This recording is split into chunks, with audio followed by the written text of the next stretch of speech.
పరిశుద్ధ నామానికి మహిమ కలుగును గాక. హల్లెలూయా. మన ప్రభువును ప్రియరక్షకుడైన యేసుక్రీస్తు శ్రేష్టమైన నామంలో నేటి కూడికకు హాజరైన మీ అందరికి కూడా నా హృదయపూర్వకమైన వందనాలు తెలియజేస్తా ఉన్నాను. దేవుని మహాకృప కనికరాలను బట్టి దేవుడి రీతిగా మనల్ని సజీవుల సంఖ్యలో ఉంచి మరొకసారి మనందరము కూడి ఆయనను స్తుతించడానికి ప్రభు మంచి సమయాన్ని మనకి అనుగ్రహించారు. హల్లెలూయా. అదే రీతిగా నన్ను మీ మధ్యలోనికి ప్రేమతో ఆహ్వానించిన దైవజనులు ఇస్సాక్ గారికి, వేదిక మీద ఉన్న దైవజనులందరికీ కూడా నా హృదయపూర్వకమైన వందనాలు తెలియజేస్తా ఉన్నాను. ఈ కార్యక్రమాన్ని నడిపిస్తూ ఉన్న దైవజనులు బాబురావు గారికి నా కృతజ్ఞతలు. మనం తడవు చేయకుండా దేవుని మాటల్ని ధ్యానం చేద్దాం.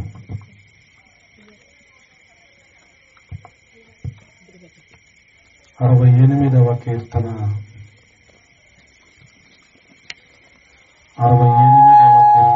31వ చరణాన్ని చదువుతూ ఉన్నాను. గమనించండి. ఐగుప్తులో నుండి ప్రధానులు వచ్చెదరు, కూషీలు దేవుని తట్టు తమ చేతులు చాచుకొని పరుగెత్తి వచ్చెదరు. తమ చేతులు చాచుకొని పరుగెత్తి వచ్చెదరు. ప్రార్థన. మమ్మల్ని మిక్కిలిగా ప్రేమించిన మా ప్రియ పరలోక తండ్రి, ఈ సాయంకాల సమయంలో మరొకసారి మీ పాద సన్నిధి చేరటానికి మీరు చూపిన కృపను బట్టి స్తోత్రాలు. సమీప దూర ప్రాంతాల నుంచి మా ప్రియులైన వారిని నడిపించారు. ఇంకను కూడికలో పాల్గొనాలని ఎవరైతే మీ చిత్రంలో ఉన్నారో వారిని తోడుకొని రండి. మీ అద్భుత ఆశ్చర్య కార్యాలు మా మధ్యలోనూ జరిగించండి. మీ కృపకప్ప చెప్పుకుంటూ ఉన్నాం. సహాయము చేయండి అయ్యా. మీ లేఖనాల్లోని సత్యాలను మేము గ్రహించలాగున మా హృదయాలను తెరవండి. అల్పునైన నన్ను మరుగు చేయండి. మీ ఆత్మచేత నింపి వాడుకోమని బతిమాలుకుంటూ ఉన్నాం. నాకు మా అందరికీ కావలసిన మాటలను వినిపింపచేయండి. మీ వాక్యము ద్వారా మా ప్రాణాలను తెప్పరిల్ల చేయమని బతిమాలుకుంటూ ఉన్నామయ్యా. మా అవసరతలు ఎరిగిన దేవుడా నీకు స్తోత్రాలు. మా కొరతలు కొదవలు తీర్చబడిలాగున ఈ రాత్రికాల సమయంలో మాతో మాట్లాడండి. మనుషుని మాటలు మాకు ఆశీర్వాదకరం కాదు, మీ మాటలు మాకు ఆశీర్వాదకరమయ్యా. మీ దాసుని ముఖాంతరంలో నుంచి మీరు మాతో మాట్లాడమని బతిమాలుకుంటూ ఉన్నాం. వాతావరణాన్ని మీ స్వాధీనంలో ఉంచుకోనండి. మైక్, కరెంటు మీ స్వాధీనంలో ఉంచుకోనండి. సమస్తాన్ని మీ ఆత్మ స్వాధీనానుసారంగా నడిపించమని మీకే మహిమలు ఆరోపిస్తూ యేసయ్య పరిశుద్ధ నామంలో అడిగి వేడుకుంటున్నాము తండ్రి. ఆమేన్. దేవునికి స్తోత్రం. హల్లెలూయా. అదే రీతిగా అపోస్తుల కార్యముల గ్రంథము 8వ అధ్యాయము, అపోస్తుల కార్యముల గ్రంథము 8వ అధ్యాయము 35వ వచనాన్ని చదువుతూ ఉన్నాను. గమనించండి. అందుకు ఫిలిప్పు నోరు తెరచి ఆ లేఖనమును అనుసరించి అతనికి యేసుని గూర్చిన సువార్త ప్రకటించెను. యేసుని గూర్చిన సువార్త ప్రకటించెను. హల్లెలూయా. ప్రభువునందు ప్రియ సహోదరి సహోదరులారా, ఈ రాత్రికాల సమయంలో అపోస్తుల కార్యముల గ్రంథము 8వ అధ్యాయము 25వ వచనం మొదలుకొని 40వ వచనం వరకు ఉన్న వాక్య భాగాలను మనం ధ్యానం చేస్తా ఉన్నాం. చాలా శ్రద్ధగా ఈ మాటలను ఆలకించవలసిందిగా మీకు మనవి చేస్తా ఉన్నా. గమనించగలిగితే అపోస్తుల కార్యముల గ్రంథంలో మొదటి 12 అధ్యాయాల్లో కూడా పేతురు భక్తుని యొక్క పరిచర్యను మనం విశేషంగా చూస్తూ ఉంటాం. ఆ తర్వాత మిగిలిన 16 అధ్యాయాలు కూడా పౌలు అపోస్తలుని పరిచర్య, ప్రాముఖ్యంగా ఆయన చేసిన మిషనరీ ప్రయాణాలు, ఆయన సంచరించిన సంఘాలు, ఆయన పరిచర్యను బట్టి అక్కడ కలిగిన ఉజ్జీవము, అదే రీతిగా సంఘములో కలిగిన పెను మార్పులు, ఆత్మ నింపుదల, ఇవన్నీ కూడా మనం ఆ 16 అధ్యాయాల్లో చూస్తూ ఉంటాం. మెట్టుకు 8వ అధ్యాయములో ఫిలిప్పు పరిచర్య విశేషముగా మనకి కనబడుతూ ఉంది. ఎటువంటి పరిస్థితులంటే అవి ఈ రోజున సమకాలీన పరిస్థితులకు అప్పటి పరిస్థితులు రెండూ కూడా పోల్చి చూసుకుంటే రెండూ ఒకేలాగా అనిపిస్తూ ఉంటాయి. 6, 7 అధ్యాయాలలో సంఘానికి కలిగిన గొప్ప హింస. అప్పుడు పౌలు ఇంకా సౌలుగానే ఉన్నాడు, సంఘాన్ని హింసిస్తూ ఉన్నాడు. ఎక్కడ సంఘం కూడుకొని ఉంటుందో అక్కడ చొరబడి వారిని ఈడ్చుకెళ్లి మరి హింసిస్తూ ఉన్నాడు. ఆ తర్వాత 7వ అధ్యాయములో స్టెఫెను రాళ్లతో కొట్టబడి చంపబడ్డాడు.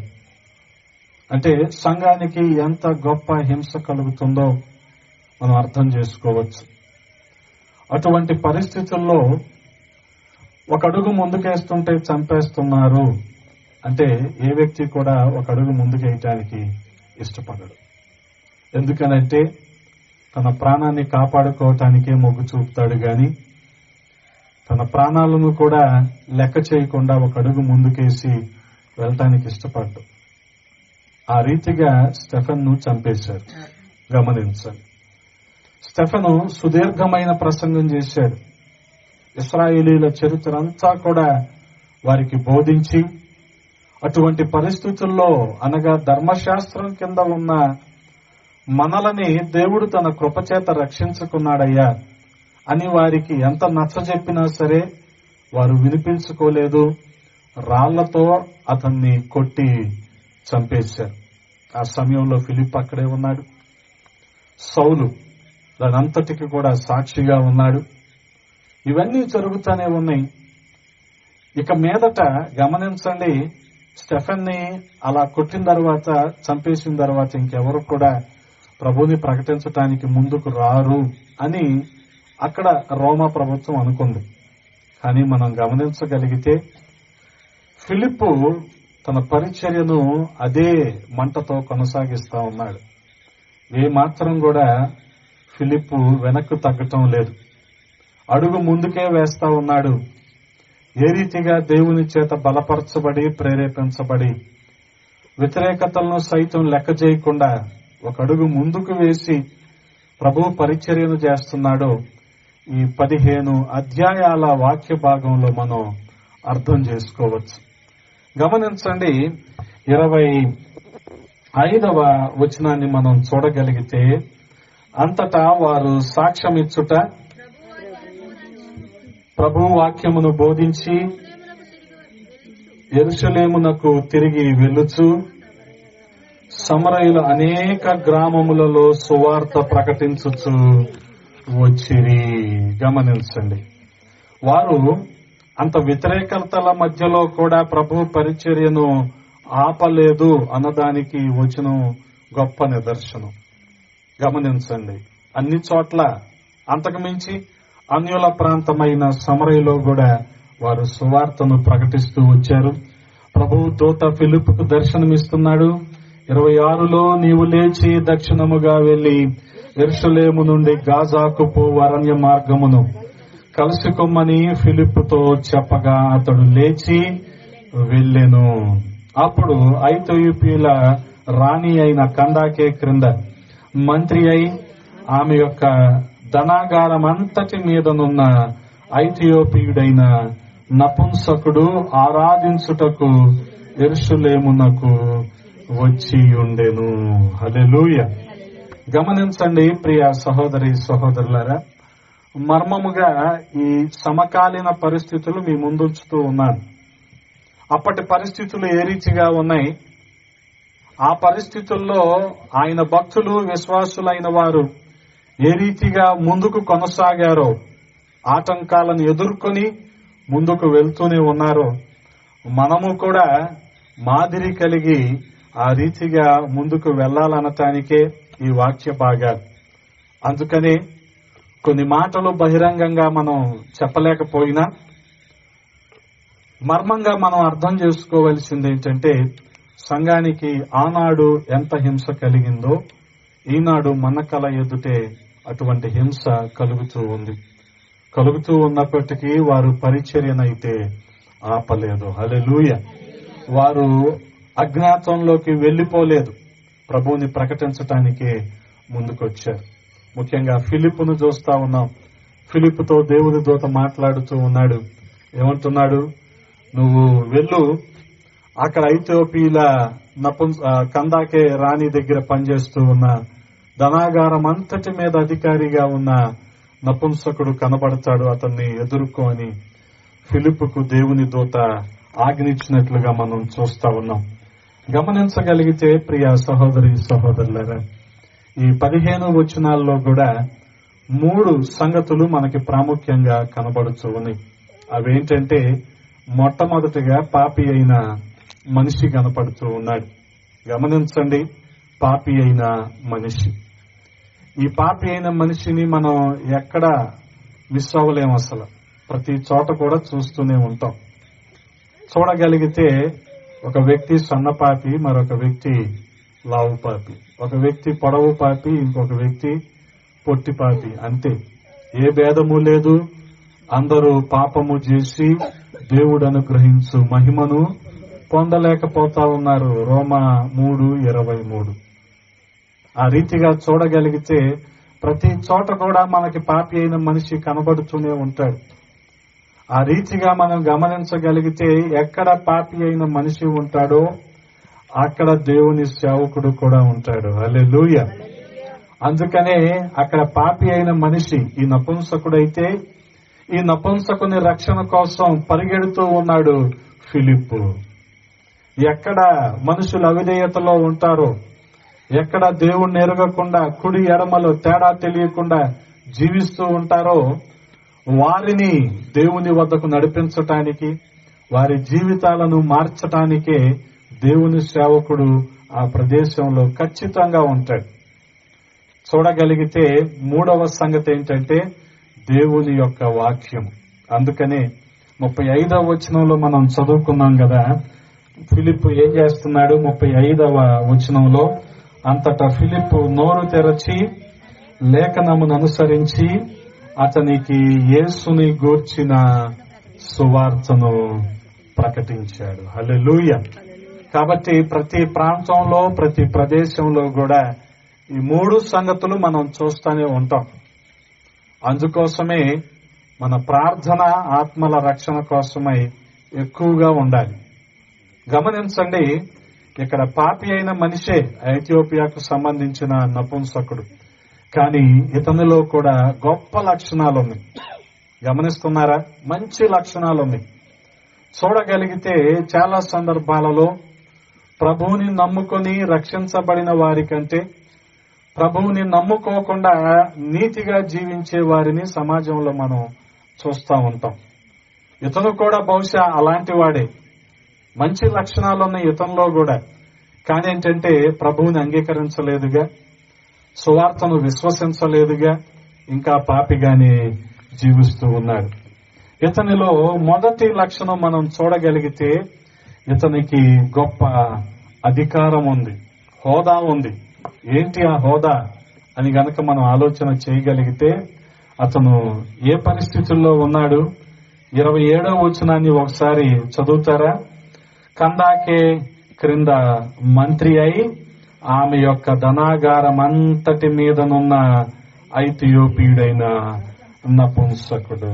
గమనించండి, అంటే ఉన్నతమైన పరిస్థితుల్లో లేకపోతే హోదాలో ఉన్నాడు, మంత్రిగా ఉన్నాడు.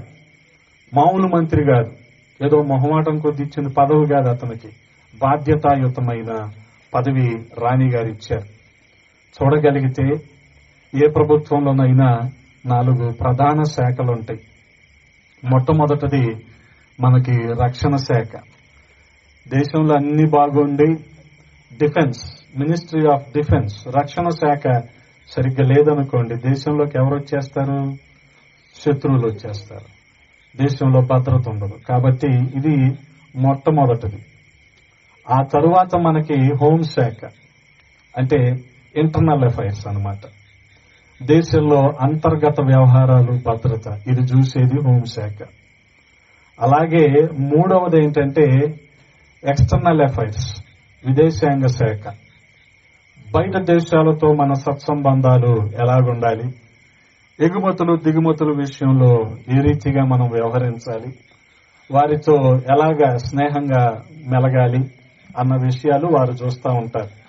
అందుకనే మన దేశ ప్రతినిధులు ఆ దేశంలో ఉంటారు, ఆ దేశ ప్రతినిధులు మన దేశంలో కూడా ఉంటారు. ఇది. ఇక 4వ శాఖ ఏంటంటే ఆర్థిక శాఖ. గమనించండి, ఇప్పుడు ఆ పై మూడన్నీ కూడా సరిగ్గా నడవాలి అంటే ఖచ్చితంగా డబ్బులు అవసరం కదా. ఈ డబ్బులు, ఈ వ్యవహారం, ఆర్థిక వ్యవహారాలన్నీ చూసే శాఖ ఇది.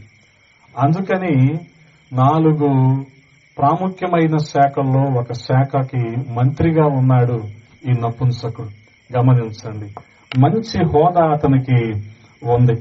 ఎంతటి హోదా అంటే గమనించండి, అతను నమ్మకస్తుడుగా రాణి దగ్గర ఉంటా ఉన్నాడు. 27వ వచనంలోనే మనం చూడగలిగితే ధనాగారం అంతటి మీద అధికారి అంట. ధనాగారం అంతటి మీద అధికారి అంటే దేశంలో ఉన్న డబ్బంతా ఎవరి కంట్రోల్లో ఉంటది? ఈ నపుంసకుడి కంట్రోల్లోనే ఉంటది. మొదటిగా హోదా ఉంది అతనికి, రెండవది నమ్మకత్వం కూడా ఉంది కదా. ఎందుకు నమ్మకత్వం అంటున్నానంటే, బీరువాలు ఉంటాయా మీ ఇళ్లలో? అయ్యో, కొంతమందికి ఉంటాయి కదా. ఉన్నప్పుడు ఆ బీరువా తాళాలు మీ దగ్గర ఉంటాయా, వీళ్ళకిస్తారా? అంటే వీళ్ళు నమ్మట్లేదుగా మీరు, అంతేగా అర్థం. మరి దేశంలో ఉన్న డబ్బంతటి మీద అధికారం ఇతని దగ్గర ఉందంటే రాణి ఇతను ఏం చేసింది? నమ్మింది. నమ్మకస్తుడు ఇతను. పాపి అయిన మనుషుడే కానీ నమ్మకస్తుడు. పాపి అయిన మనుషుడే కానీ ఇతను హోదా కలిగిన వాడు, మంచి ఉన్నతమైన పదవిలో ఉన్నాడు. అంత మాత్రమే కాదు, 27వ వచనంలోనే మనం చూడగలిగితే ఏం చేస్తా ఉన్నాడు? నపుంసకుడు ఆరాధించటానికి యెరూషలేమునకు వచ్చి ఉండెను. ఇది కూడా ఒక గొప్ప ఇతనికున్న మంచి లక్షణం అని చెప్పుకోవాలి. ఎందుకనంటే చాలా మంది కొద్దిగా సంపద కలిగేసరికి ఆరాధించటానికి, మందిరానికి రావటానికి పెద్దగా ఇష్టపడరు. ఇకపోతే వాళ్ళకి వస్తువాహన సంపదలు విపరీతంగా సమకూరాలన్న ఉద్దేశంతో ఆదివారాన్న కూడా పనిచేసే వారు ఉంటారు. గమనించండి, వాళ్ళ ఆరాధనకు రాగలరా అంటే రాలేరు. కానీ ఇతను హోదా కలిగి, నమ్మకత్వం ఉండి, ఆ దేశంలో ఒక బాధ్యతాయుతమైన పరిస్థితిలో ఉండి కూడా ఆరాధించటానికి వస్తా ఉన్నాడంటే గమనించండి, దేవుని పట్ల ఇతనికి ఎంత ఆసక్తి ఉండాలి. అందులోనూ నేటి దినాలలో ఇంట్లో నుంచి కాలు బయట పెట్టిన వెంటనే రెండో కాలు మందిరంలో ఉండాలని ఆశపడతాం మనందరం. అందుకని మందిరం ఈ ప్రాంతంలో కాకుండా కాస్త దూరంలో ఉంటే అస్సలు వెళ్ళవు. కానీ ఇతను ఏం చేస్తున్నాడు? ఐథియోపియా నుంచి, గమనించండి, ఐథియోపియా నుంచి యెరూషలేము వరకు వస్తా ఉన్నాడు దేవుణ్ణి ఆరాధించటానికి. ఐథియోపియా నుంచి యెరూషలేముకు ఉన్న దూరం ఎంత అంటే 300 కిలోమీటర్లు.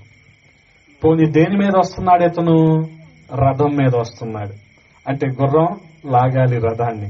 గుర్రం రోజుకి 100 కిలోమీటర్లు మించి పరిగెత్తలేదు.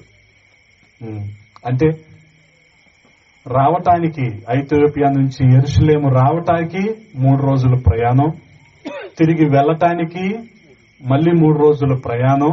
ఒక రోజేమో యెరూషలేములో ఉండి దేవుణ్ణి ఆరాధించటం. అంటే ఇంత బాధ్యతాయుతమైన పదవిలో ఉన్న ఈ వ్యక్తి తన జీవితంలో 7 రోజులు దేవుణ్ణి ఆరాధించటానికి కేటాయిస్తున్నాడంటే ఆసక్తి కాదా అది? గమనించండి, ఆసక్తే కదా. అందుకని నేటి దినాన్న మనము విశ్వాసులమైన మనము భయభక్తులు కలిగి ఉండాలి. గమనించండి, ఇతనికి భయభక్తులు ఉన్నాయి, కానీ నిజ దేవుడు ఎవరో తెలియదు. విచారకరమైన సంగతి అది. భయభక్తులు ఉన్నాయి, కాదంటలేదు, నిజ దేవుడు ఎవరో తెలియదు. కానీ మనం గమనించగలిగితే మనకి భయభక్తులు ఉన్నాయి అనుకుంటున్నాం. మనకి భక్తి ఉంది, భయం లేదు కదా. భక్తి ఉంది కాబట్టి ప్రార్థన అనే పాటికి వచ్చాం. భయం ఉంటే సమయానికి వచ్చేవాళ్ళం. అది ఆరాధన అయినా, కూడికైనా, బయట ఎక్కడైనా బహిరంగ సభ అయినా కదా. భయం ఉంటే సమయానికి వస్తాం. ఎందుకనంటే మన జీవితంలో గడిచిపోయిన క్షణాన్ని ఎవరు కూడా తిరిగి తీసుకురాలేరు కదా. నువ్వు రాకముందు పాడిన ఏ పాట మళ్ళీ పాడరు. మరి సమయం అంత విలువైంది కదా. అందుకనే భయం కలిగి దేవుని సన్నిధికి రావాలి. భక్తితో ఆయన్ని మనం ఆరాధించాలి. ఇక్కడ ఈ నపుంసకుడు గమనించండి, ఆ రీతిగా వారం పాటు తన పనులన్నీ పక్కన పెట్టి వచ్చి ప్రభువుని యెరూషలేములో ఆరాధిస్తున్నారంటే అతనికి ఉన్న ఆసక్తిని మనం అర్థం చేసుకోవచ్చు. కారణం ఏంటంటే ఇతనికి కూడా కొన్ని ఆటంకాలు ఉన్నాయి. ద్వితీయోపదేశ కాండం 23వ అధ్యాయం మొదటి వచనంలో రాయబడి ఉంటది, నపుంసకులు ఎవరు కూడా ప్రభువుని ఆరాధించటానికి అర్హులు కాదు అని. కానీ గమనించగలిగితే మనం 68వ కీర్తన 31వ చరణంలో ఏం చదువుకున్నాం? కూషీలు అంటే ఐథియోపియలే. కూషీలు ఏం చేస్తున్నారు? దేవుని వద్దకు పరిగెత్తుకొని వస్తున్నారు. తమ చేతులు చాపి పరిగెత్తుకొని వస్తున్నారు. గమనించండి, వారు యూదులు కాదు, అయినప్పటికీ వారు దేవునికి వ్యతిరేకులు, దేవుణ్ణి అంగీకరించని వారు, అన్యులు. అయినప్పటికీ వారు ఎంత ఆసక్తి కలిగి వస్తున్నారో మనం అర్థం చేసుకోవాలి.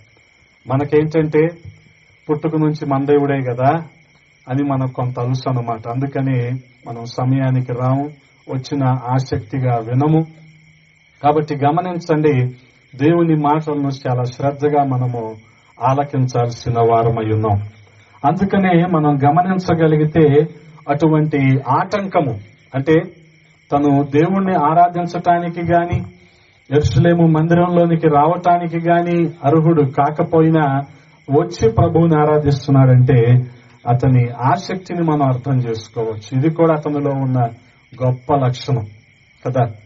అందుకే మనం చూడగలిగితే యోహాను సువార్త 4వ అధ్యాయములో యేసుక్రీస్తు ప్రభువు వారు శిష్యులందరూ కూడా అటుపక్కగా వెళ్లిపోతే, గ్రామంలోనికి వెళ్లి ఏదో తినటానికి తీసుకొద్దామని వెళ్లిపోతే, ఆయన మాత్రం సుకారై అనబడిన ఊరిలో ఆ బావి దగ్గర మిట్ట మధ్యాహ్నం పూట ఒక స్త్రీ కోసం ఎదురు చూసి ఆమె వచ్చాక ఆమెతో మాట్లాడి ఆమెను ఒప్పింపజేశాడు. అందుకనే ఆ సందర్భంలో ఆయన అన్న మాట ఏంటంటే, కొంతమంది తెలియని దానిని ఆరాధించే వాళ్ళు ఉన్నారు, కొంతమంది తెలిసిన దానిని ఆరాధించే వాళ్ళు ఉన్నారు. కానీ ఒక సమయం రాబోతూ ఉంది, ఆయనను ఆరాధించేవారు ఆత్మతోనూ సత్యముతోనూ ఆరాధించే దినము రాబోతూ ఉంది. అందుకనే ఈయన వస్తున్నాడు, కానీ ఈయనకి దేవుని గురించి తెలియదు. చాలా ప్రయాసపడి కదా, చాలా ఖర్చు చేసుకొని యెరూషలేము మందిరానికి వస్తున్నాడు, గాని దేవుని గురించిన అవగాహన తనకి లేదు. గమనించండి, అందుకని ఇతనికి అర్హత లేకపోయినా వచ్చి ఆరాధిస్తున్నాడు. అంత ఆసక్తి కలిగిన వాడు. అంత మాత్రమే కాదు, ఆ తర్వాత 28వ వచనంలో మనం చూడగలిగితే, అతడు తిరిగి వెళ్ళుచు తన రథము మీద కూర్చుండి ప్రవక్త అయిన యెషయా గ్రంథము చదువుచుండెను. ఇది చాలా ప్రాముఖ్యమైన సంగతి. తిరిగి వెళ్ళేటప్పుడు కూడా కదా, చాలా మంది ఆరాధనకు వచ్చేటప్పుడు ఎలాగొస్తున్నామో ఒకసారి పరిశీలన చేసుకుందాం. హడావుడిగా నిజమే వచ్చేస్తాం, ఇప్పుడు లేట్ అయిపోతుందనో ఏదో ఒకసారి. వెళ్ళేటప్పుడు ఎలాగ వెళ్తున్నాం? ఆ కబుర్లు ఈ కబుర్లు డ్వాక్రా లెక్కలు మాట్లాడుకుంటా, కాళ్ళు ఊపుకుంటా, ఇంకేం జోకులు వేసుకుంటా వెళ్తా ఉంటాం. అంతేగాని ఈరోజు ఏ వాక్యం చెప్పారో దాని గురించి మాట్లాడుకుంటూ వెళ్తామా? నెవర్. అలా వెళ్ళాం కదా. ఎందుకని? మన ఆసక్తి ఎంతవరకు అంతవరకే మనం ఉంటాం. కానీ ఇతని ఆసక్తి చూశారా? వచ్చాడు యెరూషలేము 3 రోజులు ప్రయాణం చేసి, ఒక రోజు యెరూషలేంలో ఉన్నాడు, తిరిగి మళ్ళీ 3 రోజులు ప్రయాణం చేసి వెళ్ళాలి. కానీ గమనించండి ఏం చేస్తున్నాడు, ఇతని ఆసక్తి కారణంగా యెషయా గ్రంథాన్ని చదువుతూ వెళ్తున్నాడు. హల్లెలూయా. ఎంతమంది ఇటువంటి ఆసక్తిని కలిగి ఉంటున్నాము అర్థం చేసుకోవాలి. ఎందుకనంటే దేవుని వాక్యము మనకు మార్గాన్ని చూపిస్తుంది.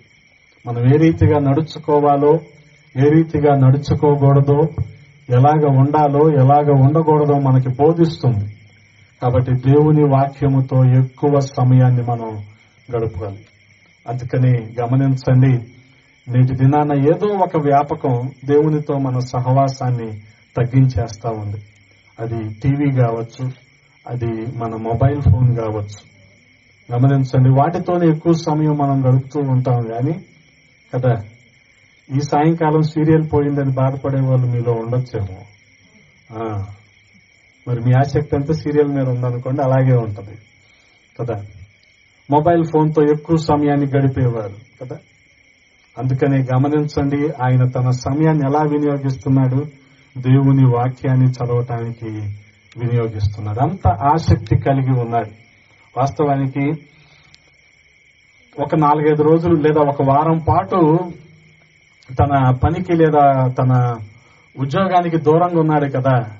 ఎన్ని పనులు ఆగిపోయినాయో అవన్నీ చూసుకుంటా వెళ్దాము కదా. సాధారణంగా ఈ ఉన్నతాధికారులు ఏం చేస్తారంటే, ఈ ప్రయాణాల్లోనే వాళ్ళు చేయాల్సిన పనులు లేకపోతే వాళ్ళు ఏవో ఫైల్స్ ఉంటాయి కదా, వాటిని స్టడీ చేస్తా వెళ్తా ఉంటారు.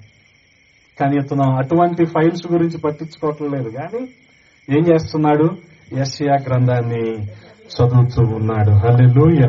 దీన్ని బట్టి మనం అర్థం చేసుకోవచ్చు, దేవుని వాక్యాన్ని తెలుసుకోవటం కోసం ఎంత ఆసక్తిని ఈ నపుంసకుడు కలిగి ఉన్నాడో మనం అర్థం చేసుకోవచ్చు. అందుకనే ఎప్పుడైతే దేవుని వాక్యాన్ని మనము ఎక్కువగా ధ్యానిస్తూ ఉంటామో సత్యాన్ని మనం గ్రహిస్తాము. అప్పుడు ఆ సత్యము మనలను స్వతంత్రులుగా చేస్తుంది. హల్లెలూయా. అందుకని లేఖనంలో ఉన్న సత్యాన్ని మనము గ్రహించాలి. ఇన్ని మంచి లక్షణాలు కలిగిన వ్యక్తి అయినప్పటికీ మనం చూడగలిగితే ఇతను పాపి అయిన మనుష్యుడే. చాలా విచారకరమైన సంగతి.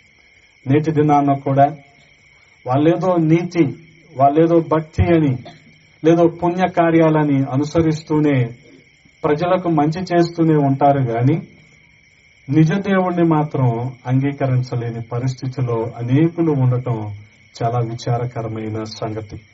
అందుకే మనం చూడగలిగితే చెప్పాను కదా, ఎక్కడైతే పాపి అయిన మనుష్యుడు ఉంటాడో అక్కడ ఖచ్చితంగా దేవుని సేవకుడు కూడా ఉంటాడు. హల్లెలూయా.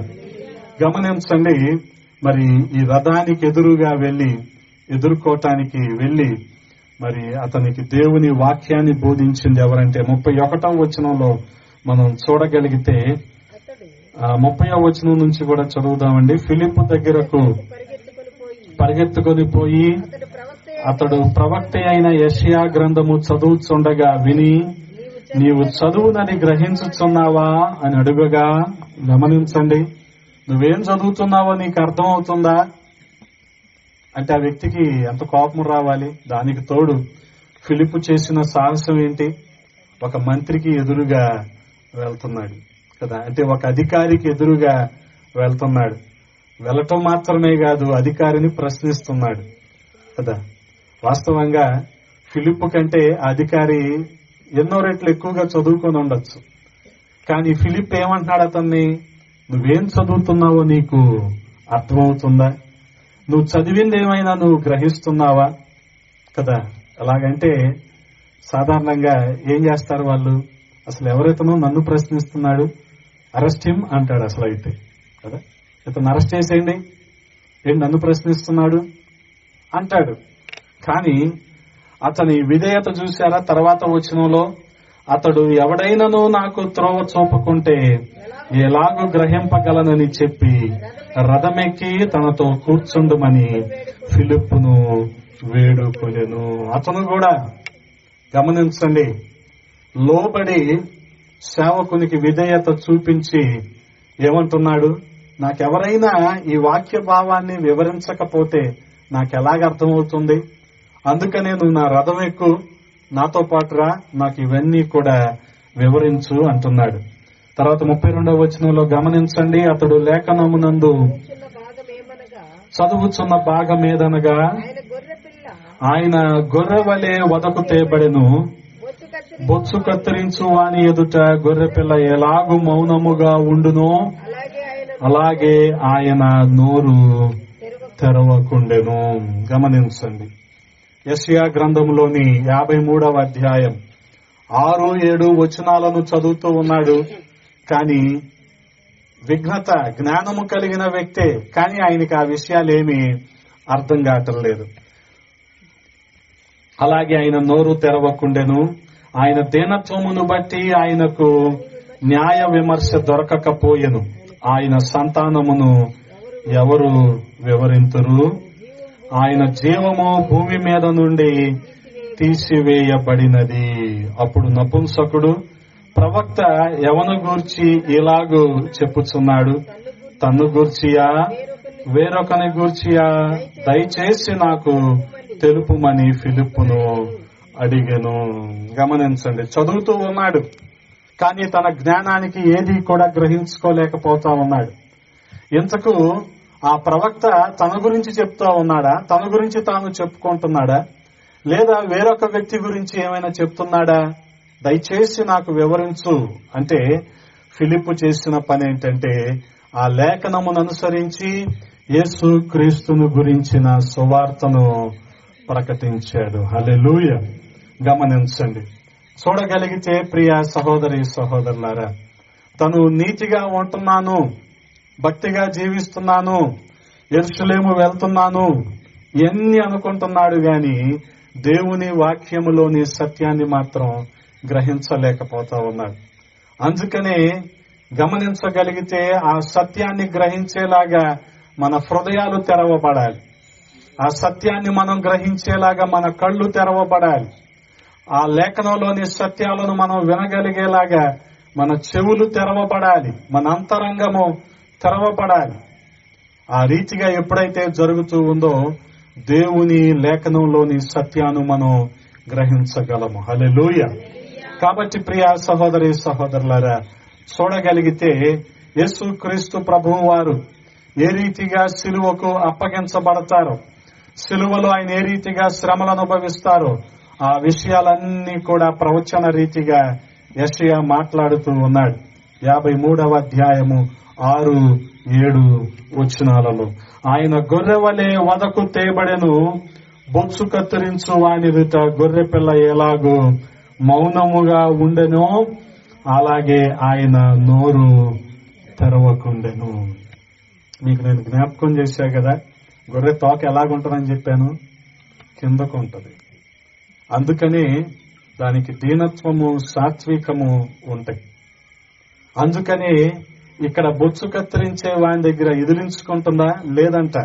మౌనముగా నోరు తెరవకుండా ఎలాగుంటుందో యేసుక్రీస్తు ప్రభువు వారు కూడా ఆయన సిలువకు అప్పగించబడుతున్న అన్యాయమైన తీర్పులు తీరుస్తూ ఉన్నా, ఆయనకు సిలువ శిక్ష విధించబడుతూ ఉన్నా సరే ఆయన ఈ గొర్రెలాగానే నోరు తెరవలేదు. హల్లెలూయా.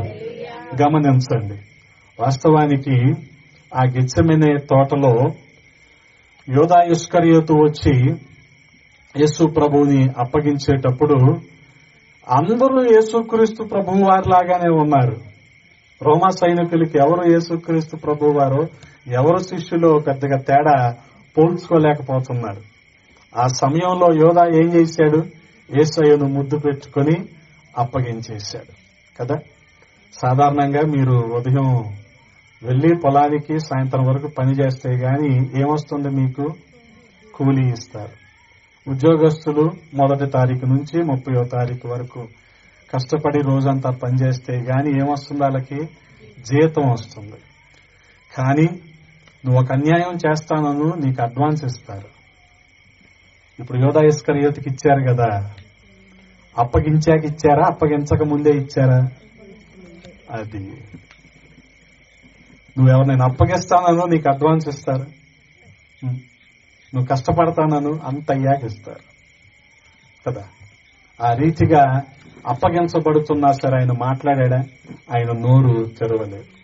అప్పటికి పేతురు వయసులో పెద్దవాడు, దుడుకు స్వభావం కలిగిన వాడు కాబట్టి తన వరలో ఉన్న కత్తి తీసి అక్కడ ఒక సైనికుడి చెవిని తెగ నరికితే, పేతురు తొందరపడకు, కత్తిని వరలో పెట్టేసి, నేను గనక నా తండ్రిని వేడుకుంటే ఆయన 12 సేనా వ్యూహాలను నా కోసం ఆయన పంపిస్తాడు. ఎక్కడి నుంచి? పరలోకం నుంచి. కాబట్టి వారు నన్ను కాపాడటం పెద్ద విషయం ఏం కాదు. 12 సేనా వ్యూహాలంటే అర్థం చేసుకోండి, సేన అంటే 6,000 మంది. 12 × 6 72,000 మంది దేవదూతలు యేసయ్యను రక్షించడానికి వచ్చేస్తారు. ఏది? ఆయన అడిగితే. కానీ ఆయన అడిగాడా? అడగలేదు. ఎందుకని? దేవుని చిత్తాన్ని, తండ్రి అయిన దేవుని చిత్తాన్ని చేయటానికి యేసుక్రీస్తు ప్రభు వారు మొగ్గు చూపారు.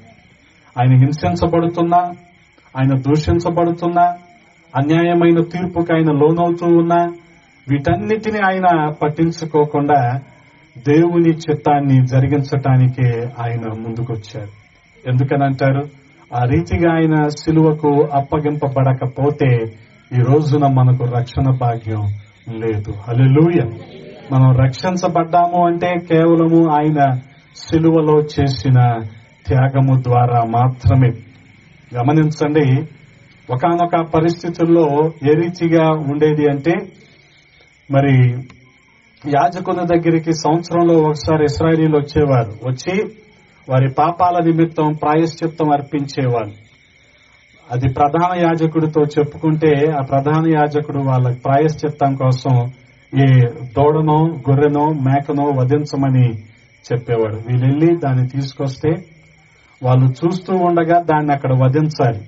అంటే గమనించండి, వాళ్ళు వధిస్తూ ఉండగా ఇతను కనిపించాలి. వాస్తవంగా పాపం చేసింది నేను, నా పాపానికి బదులుగా మరణిస్తుంది ఆ మోగ జంతువు, కాబట్టి ఇంకెప్పుడు నేను పాపము చేయకూడదు అని ఆ వ్యక్తికి అర్థం అవ్వాలి. అదే రీతిగా యేసుక్రీస్తు ప్రభు వారు కూడా మోగ జంతువులాగానే ఆయన నోరు తెరవలేదు. హల్లెలూయా. ఆయన నోరు తెరవలేదు. ఎంతమంది ఎన్ని రీతులుగా ఆయన హింసిస్తూ ఉన్నా, హేళన చేస్తూ ఉన్నా, దూషిస్తూ ఉన్నా ఆయన నోరు తెరవలేదు. అందుకని ఆయన పుట్టక మునుపు ఉన్న జనులందరి కోసం, ఆయన తర్వాత పుట్టబోయే జనులందరి కోసం ఆయన ఒక్కసారి శిలువ మీద మరణించారు. హల్లెలూయా. గమనించండి, ఆ రీతిగా ఆయన గొర్రెతో పోల్చబడి, గొర్రె ఎలాగైతే బొచ్చు కత్తిరించేటప్పుడు మౌనంగా ఉంటుందో ఆయన కూడా మౌనంగా నోరు తెరవలేదంట. హల్లెలూయా. కాబట్టి ప్రియ సహోదరి సహోదరులారా, ఆయన శిలువ శ్రమలు అక్కడ ప్రవచన రీతిగా యెషయా గ్రంథంలో రాయబడి ఉన్నాయి. వాటిని చదువుతూ ఉన్నాడు ఈ పాపి అయిన మనుషుడు, నపుంసకుడు అయినా అర్థం కావట్లేదు. దానికి ఫిలిప్పు తోడయి ఫిలిప్పు వాటిని వివరించడానికి ప్రయత్నిస్తూ ఉన్నాడు. హల్లెలూయా. అందుకనే మనం గమనించగలిగితే ఈ శిలువ శ్రమలు, ఆయన శిలువ మీద దేనికోసం మరణించాడంటే మనందరి పాపాల కోసం ఆయన శిలువ మీద మరణించాడు. హల్లెలూయా. ఆయన ధవలవర్ణుడు, కానీ ఇప్పుడు రక్తవర్ణుడిగా ఆయన మార్చబడుతూ ఉన్నాడు. పరమగీతాల కన్యక షోలమితి అంటూ ఉంటుంది, నా ప్రియుడు ధవలవర్ణుడు కదా, కానీ ఆయన ఇప్పుడు రక్తవర్ణుడిగా మార్చబడుతూ ఉన్నాడు. కొరడా దెబ్బలతో ఆయన్ని కొడతా ఉన్నారు. వాస్తవంగా మనం చిన్న దెబ్బ తగిలితేనే మనం ఓర్చుకోలేం, కానీ ఈయన వాటన్నిటిని కూడా మౌనముగా నోరు తెరవకుండా ఆయన భరించాడు. హల్లెలూయా. పాలుగారు దేహము పైన పాపాత్ముల కొరడాలెన్నో, పాలుగారు దేహము పైన పాపాత్ముల కొరడాలెన్నో, నాట్యమాడినాయి నడివీధిలో నడిపాయి, నాట్యమాడినాయి నడివీధిలో నడిపాయి, నోరు తెరువలేదాయే ప్రేమ, పదులు పలుకలేదాయే ప్రేమ, నోరు తెరువలేదా ఏ ప్రేమ, పలులు పలుకలేదా ఏ ప్రేమ, ఇది ఎవరి కోసమో, ఈ జనుల కోసమే, జగతి కోసమే సిలువలో సాగింది యాత్ర, కరుణామయుని దయగల పాత్ర. హల్లెలూయా. బొత్సు కత్తిరించు వాని ఎదుట గొర్రెపిల్ల ఎలాగూ మౌనముగా ఉండెనో అలాగే ఆయన నోరు తెరవకుండెను. హల్లెలూయా. ఆయన నోరు తెరవలేదు. కానీ గమనించగలిగితే ప్రియ సహోదరి సహోదరులారా, 35వ వచనంలో అందుకు ఫిలిప్పు నోరు తెరచి, యేసుక్రీస్తు ప్రభువు వారు నోరు తెరవలేదు, ఫిలిప్పు నోరు తెరచి. ఆయన ఎందుకు నోరు తెరవలేదు? ఆ శిలువ శ్రమలు అనుభవించటం తండ్రి అయిన దేవుని చిత్తం, ఆయనకిష్టమయ్యింది. యేసుక్రీస్తు ప్రభువు వారు నలుగొట్టబడటం దేవునికి ఇష్టమయ్యింది. ఆయన ఎందుకు నలుగొట్టబడ్డాడంటే మనందరి పాపాల నిమిత్తం ఆయన ప్రాయశ్చిత్తంగా బలైపోయాడు. హల్లెలూయా. కానీ ఫిలిప్ ఇక్కడ ఎందుకు నోరు తెరుస్తున్నాడు అంటే ప్రభువుని ప్రకటించటం కోసం. కానీ చాలా విచారకరమైన సంగతి ఏంటంటే ఈ రోజున విశ్వాసులు నోరు తెరవటం లేదు. వస్తు వాహన సంపదలు ఎక్కువైపోయి కడుపు నిండిపోయి నోరు తెరవటం లేదు విశ్వాసులు, ప్రభువుని ప్రకటించటం లేదు. కానీ ఫిలిప్పు గమనించండి, చెప్పాను కదా 6-7 అధ్యాయాల్లో స్టెఫను రాళ్లతో కొట్టబడి చనిపోయినా సరే కదా, వాస్తవంగా అయితే ఏం చేయాలి, అమ్మో మమ్మల్ని కూడా చంపేస్తారేమో అని ఫిలిప్పు కూడా ఎక్కడో దాక్కోవాలి. పైగా ఫిలిప్పుకి 3 కుమార్తెలు ఉన్నారు, వారి వివాహాల పరిస్థితి ఏంటి, ఇవన్నీ ఆలోచించి ఫిలిప్పు కూడా ఎక్కడో అజ్ఞాతంలోకి వెళ్లిపోవలసిన వాడు. కానీ దేవుని దూత ఆజ్ఞాపించిన ప్రకారం ఆ రథానికి ఎదురుగా పరిగెత్తుకుని వెళ్లి ఆ నపుంసకుడితో మాట్లాడి అతనికి దేవుని లేఖనాలను వివరిస్తూ ఉన్నాడు. హల్లెలూయా. కాబట్టి గమనించగలిగితే ప్రియ సహోదరి సహోదరులారా, యేసుక్రీస్తు ప్రభువు వారు నోరు తెరవలేదు. కానీ మనము నోరు తెరవాలి, వాదించటం కోసం కాదు గాని ప్రభువుని ప్రకటించటం కోసం. హల్లెలూయా. అందుకని ఏం చెప్పాడు 35లో, అందుకు ఫిలిప్పు నోరు తెరచి ఆ లేఖనమును అనుసరించి అతనికి యేసుని గూర్చిన, హల్లెలూయా, యేసుని గూర్చిన సువార్త. అక్కడ 53వ అధ్యాయము యెషయా గ్రంథంలో రాయబడి ఉంది కూడా యేసుక్రీస్తు ప్రభు వారి గురించి. ఆ సువార్తనే ఇక్కడ ఫిలిప్పు నపుంసకుడికి బోధిస్తూ ఉన్నారు. అందుకనే గమనించండి, ఎప్పుడైతే ఆ సువార్తను నపుంసకుడు విన్నాడో ఆ తరువాత వచనాల్లో మనం చూడగలిగితే వారు త్రోవలో వెళ్ళుచుండగా నీళ్లున్న యొక్క చోటికి వచ్చినప్పుడు నపుంసకుడు, ఇదిగో నీళ్లు, నాకు బాప్తిసం ఇచ్చుటకు ఆటంకమేమని అడిగి రథము నిలుపుమని ఆజ్ఞాపించెను. గమనించండి, నాకు బాప్తిసం ఇవ్వటానికి ఏంటి ఆటంకం అని రథాన్ని ఆపేశాడు.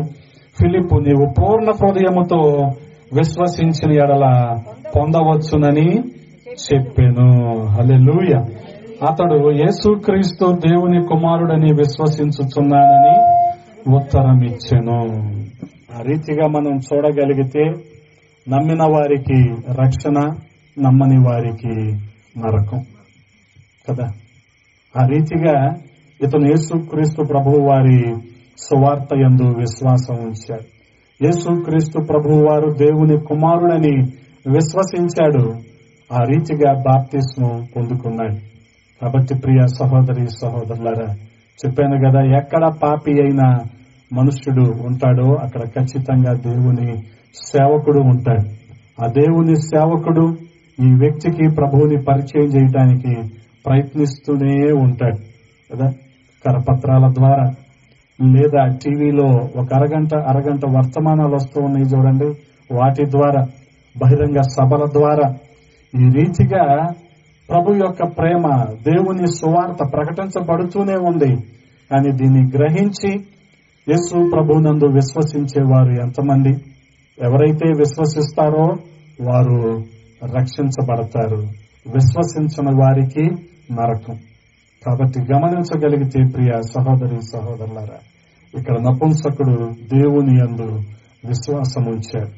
ఆ రీతిగా దేవుని వాక్యము లేకుండా మనము ఆయన యందు విశ్వాసము ఉంచలేము.